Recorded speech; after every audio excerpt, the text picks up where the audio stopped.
កតារិស័យបានន័យថាជាពេលវេលាដែលយើងកើតមកដូច្នេះបើសិនជារិស័យយើងល្អ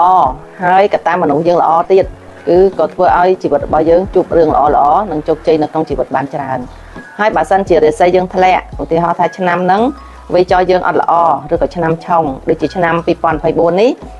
អ្នកកើតឆ្នាំចគាត់ឆុងខ្លាំងនៅក្នុងឆ្នាំ2024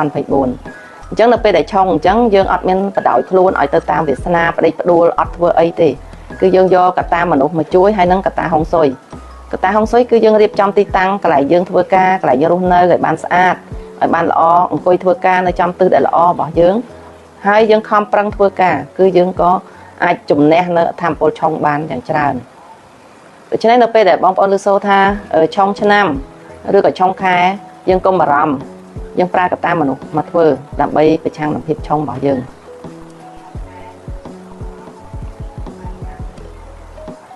ហើយនៅក្នុងហុងស៊ុយ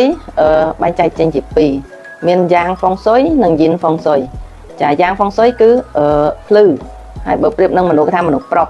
ហើយយិនគឺមនុស្សស្រីយ៉ាងគឺពេលថ្ងៃយិនគឺពេលយប់ដូច្នេះយើងជាមនុស្សគឺធម្មពលយ៉ាងអញ្ចឹងយើងផ្ទះដែលយើងរស់នៅកន្លែងយើងធ្វើការត្រូវឲ្យមានពន្លឺត្រូវឲ្យភ្លឺឲ្យមានខ្យល់បរិសុទ្ធចេញចូល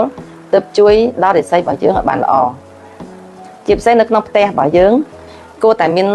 បើកបង្អួចឲ្យមានពន្លឺនិងឲ្យមានខ្យល់ថ្មីចូលក្នុងមួយថ្ងៃយ៉ាងតិចក៏បាន1ម៉ោង2ម៉ោងដែរតែបើសិនជាយើងបានបើកចោលយូរក៏កាន់តែល្អដើម្បីឲ្យមានឈីថ្មីចូលកាលណាយើងអត់មានបើកបង្អួចអត់មានបើកអីទេគឺខ្យល់វានៅវល់ដដែលវាអត់មានធម្មពលល្អដែលចូលមកក្នុងថ្ងៃថ្មីទេ